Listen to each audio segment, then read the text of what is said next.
हर गहने में छुपी होती है एक कहानी और हर कहानी को बनाता है खास। श्री राजेश्वरी ज्वेलरी। शादी हो, त्योहार हो, सालगिरह या कोई खास दिन, हमारा विश्वास श्री राजेश्वरी ज्वेलरी।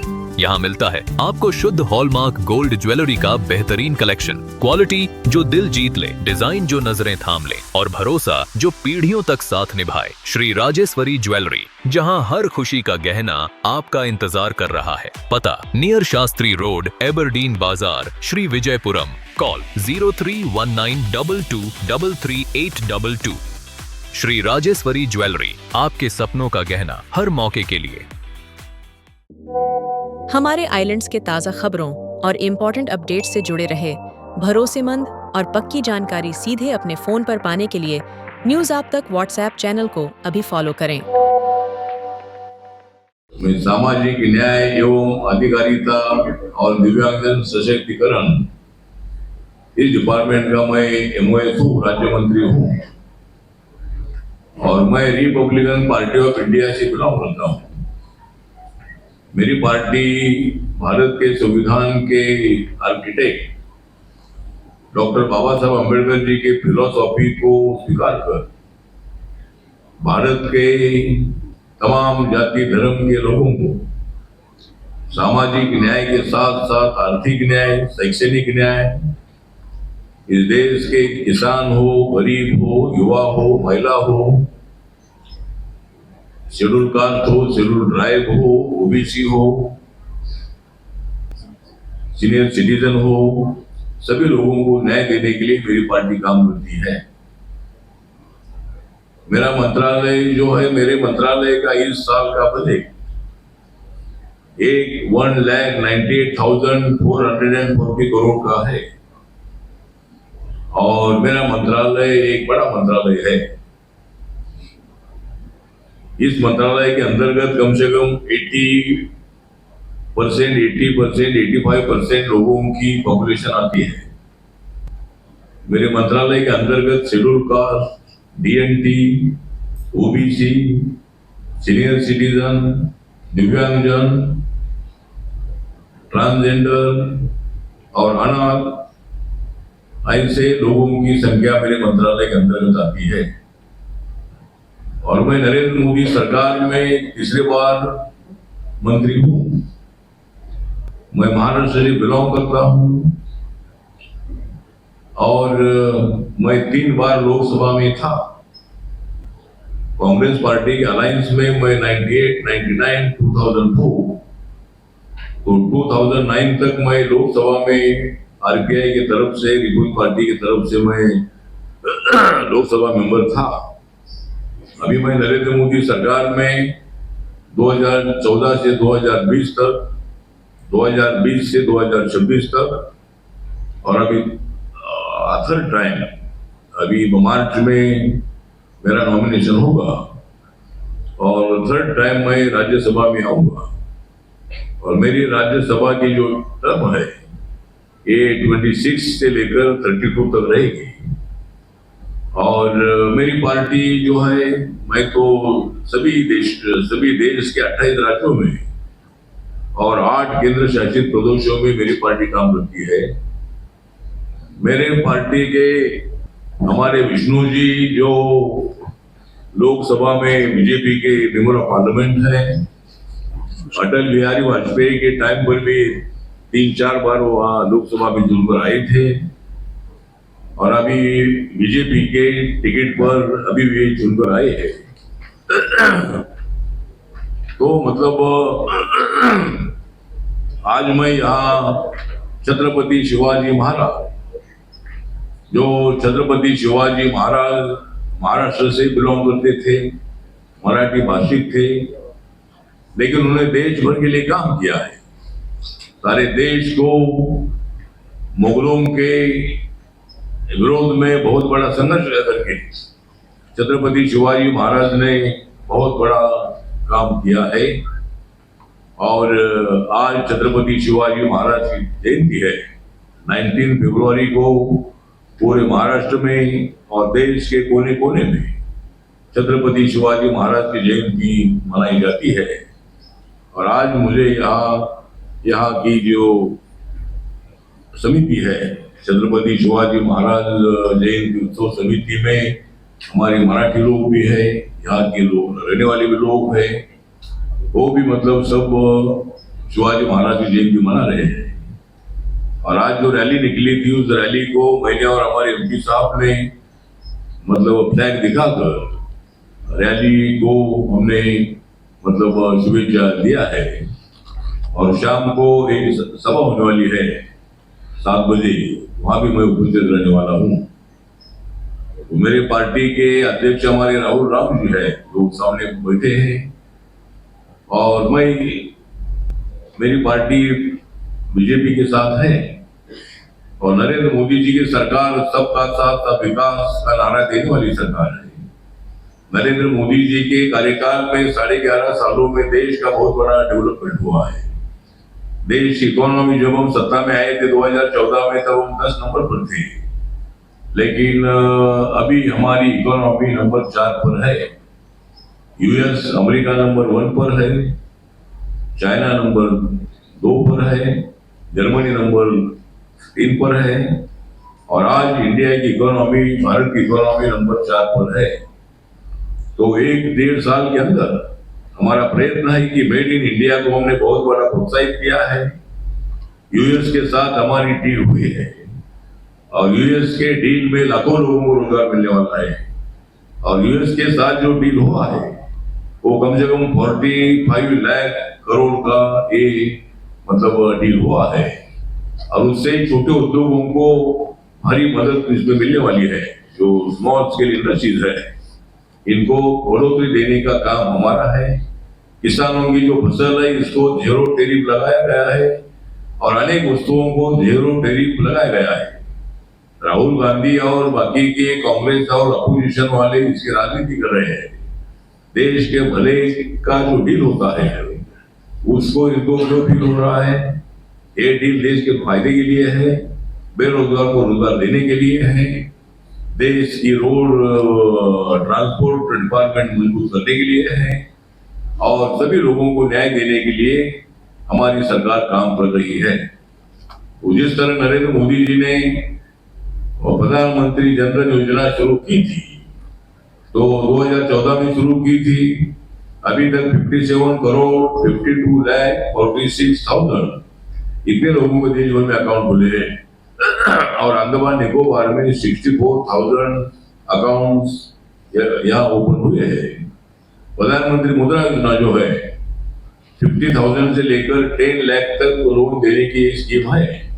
बैंकों ने बिना अर्थ हमारे नौजवान लोगों को, महिलाओं को लोन देने की स्कीम है, और ये स्कीम शुरू हुई 2015 में, 2015 में, और अभी तक 56 करोड़ 58 लाख 85,000 इतने लोगों को मुद्रा योजना का लोन मिला है।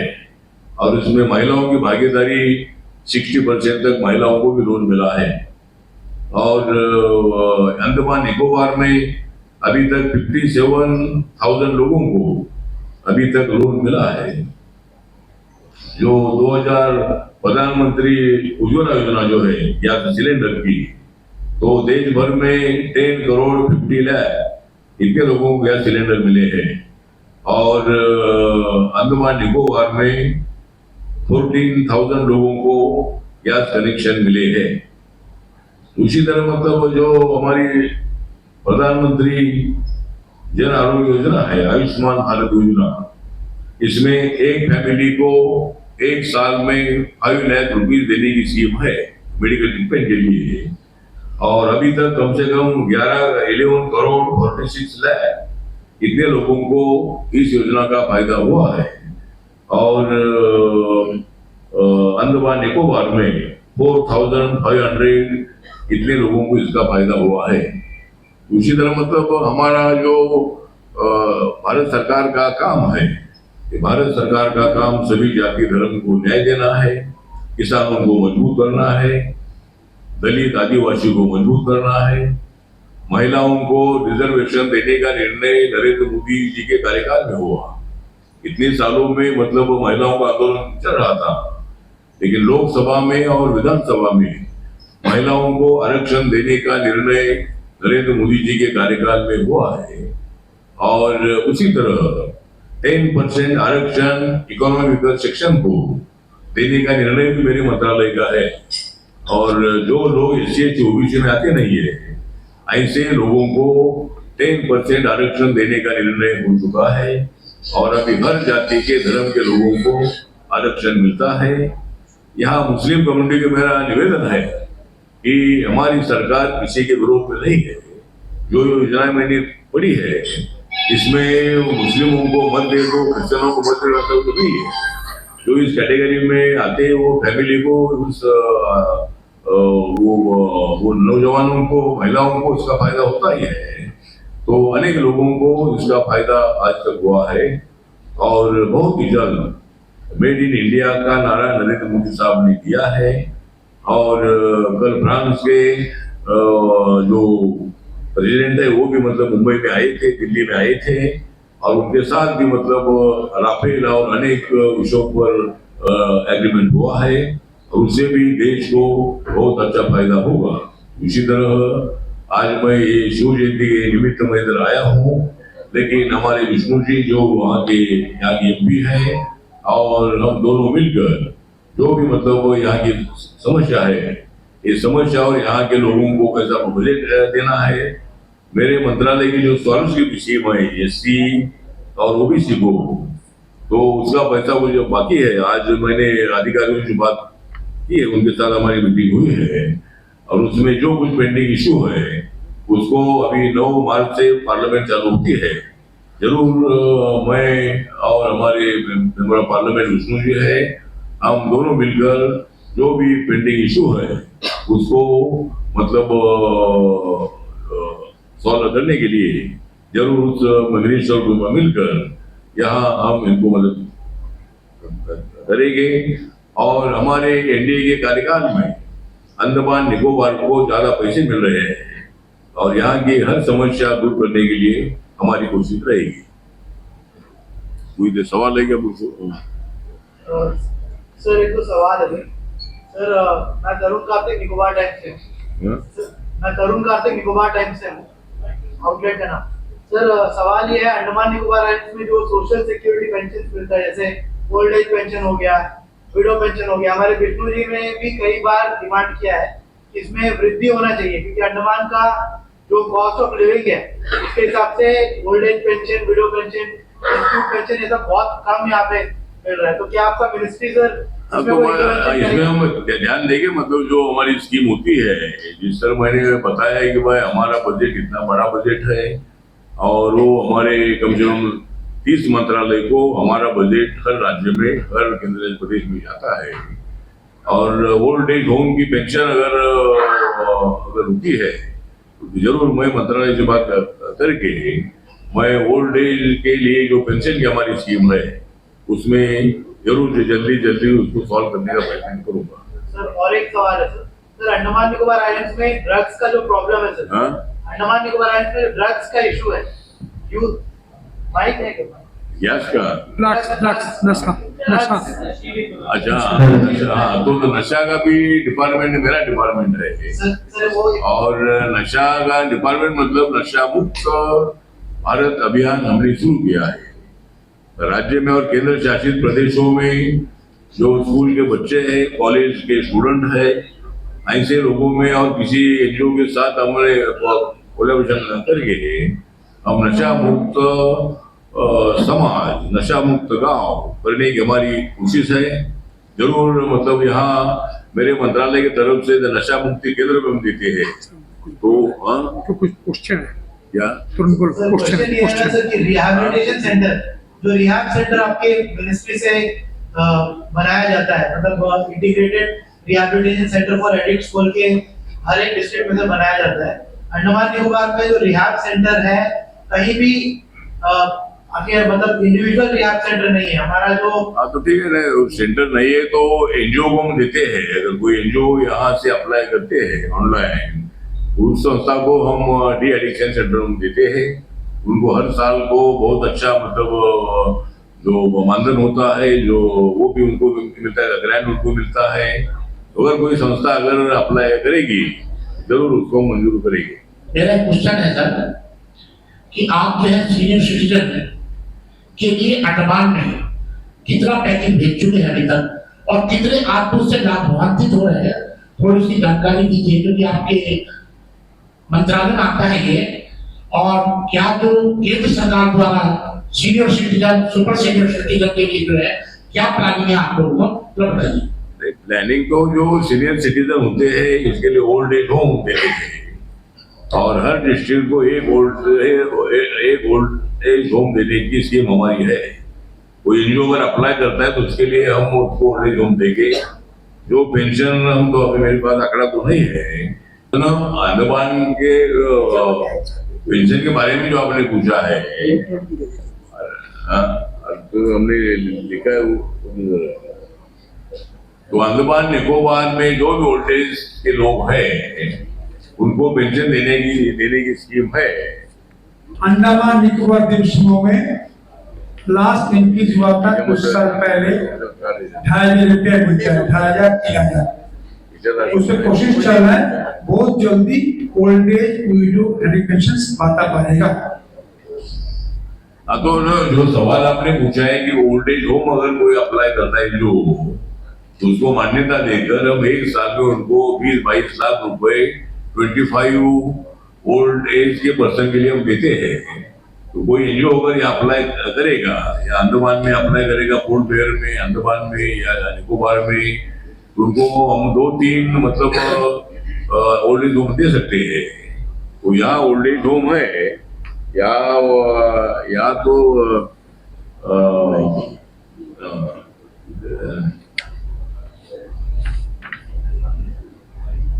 यहाँ 2 ओल्ड एज होम जो है ये 1 फॉर मेल 1 फॉर फीमेल ये तुम्हारी यूटी बजट से मतलब चला रहे थे और इसमें 34 मेल और 12 फीमेल है। तो ये यूटी के बजट से चला रहे हैं। लेकिन कोई एनजीओ अगर हमारे पास अप्लाई करता है उसके लिए 1 या 2 ओल्ड एज होम दे सकते हैं और उसके लिए जरूर आप प्रयत्न करो। कोई एनजीओ अगर व्यवस्था है ऑनलाइन उनको ओल्ड एज होम देंगे।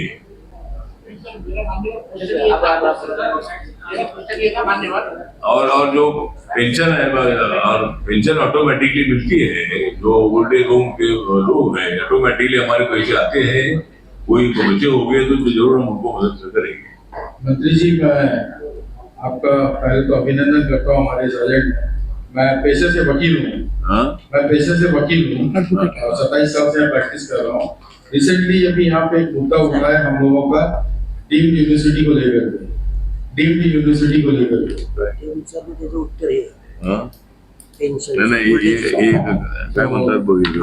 इस मुद्दे में हमने एक रिप्रेजेंटेशन बनाया है। यहाँ पे कोई भी कॉलेजेस 3 तारीख से चल नहीं रही है क्योंकि अचानक बच्चों को पौंडीचेरी यूनिवर्सिटी से डीम्ड यूनिवर्सिटी में ट्रांसफर किया गया उनका रजिस्ट्रेशन को। तो उस चीज को लेकर के बच्चे 3 तारीख से अभी तक एजुकेशन में बैठे हुए हैं और एडमिनिस्ट्रेशन ने अभी तक कोई भी पॉजिटिव रिप्लाई नहीं दिया है। तो इसीलिए हम ये करें। मुझे ये विषय हमारे कुछ लोगों ने बोला है, राहुल ने बोला है जी बोले पांडिचेरी यूनिवर्सिटी के अंतर्गत अंडमान निकोबार के कॉलेज आते थे जी। तो अभी कुछ ऐसा निर्णय होने की संभावना ऐसी जानकारी है कि पांडिचेरी यूनिवर्सिटी से अंडमान निकोबार को निकाल कर उनके लिए डीम्ड यूनिवर्सिटी के अंतर्गत उनको करने का कुछ प्रस्ताव है। तो उससे यहाँ के स्टूडेंट का भी विरोध है और डीम्ड यूनिवर्सिटी हो जाएगी तो उनको मतलब एमपी का भी विरोध है। हाँ तो मतलब एमपी का भी इनका भी विरोध है और डीम्ड यूनिवर्सिटी से प्राइवेट यूनिवर्सिटी बनेगी तो जो जितना चाहे उतना फी या डोनेशन वो ले सकते हैं। और अंडमान निकोबार में इतने अमीर लोग नहीं है, कोई भी आदमी किसी हमारे यहाँ हो सोर्स ऑफ इनकम और इसीलिए जरूर हम जो हमारे धर्मेंद्र प्रधान जी है जो हमारे एचआर के मिनिस्टर है, शिक्षा मंत्री है, उनके साथ बात करके जरूर अभी तक फैसला नहीं हुआ है लेकिन ऐसा फैसला ना हो उसके लिए एमपी साहब को लेकर मैं शिक्षा मंत्री को मिलूंगा और पांडिचेरी यूनिवर्सिटी अगर नहीं होती है तो अलग यूनिवर्सिटी यहाँ हो सकती है या फिर आपका कहना है स्टेट कि यूनिवर्सिटी हो सकती है, हाँ, सेंट्रल यूनिवर्सिटी हो हाँ तो ठीक है ना, एक पार्टिचरी के अंतर्गत ही रहना है तो अरुणाचल प्रदेश में राजीव गांधी डीम्ड यूनिवर्सिटी को स्टेट में कन्वर्ट किया, हाँ उनके डिमांड से। हाँ तो ठीक है, तो आप मुझे एप्लीकेशन में दीजिए, आपका पत्र हमको दीजिए, उसके मुताबिक हम आगे वो भेजेंगे। और एक हमारी जॉइंट एक्शन फोरम है, तो ये अगेंस्ट डीम्ड यूनिवर्सिटी, तो डीम्ड यूनिवर्सिटी से अपना स्टूडेंट का नुकसान हो सकता है, अनेक स्टूडेंट को एडमिशन लेना मुश्किल हो सकता है। इसीलिए मतलब आपका विरोध जो है ये मैं एचआरडी मिनिस्टर को बताऊंगा, और जो पांडिचेरी यूनिवर्सिटी के अंतर्गत है वही रहने दो, या फिर अलग यहाँ कोई गवर्नमेंट यूनिवर्सिटी होती है क्या, उसके लिए जो लोग प्रयत्न करेंगे। ठीक है, थैंक यू।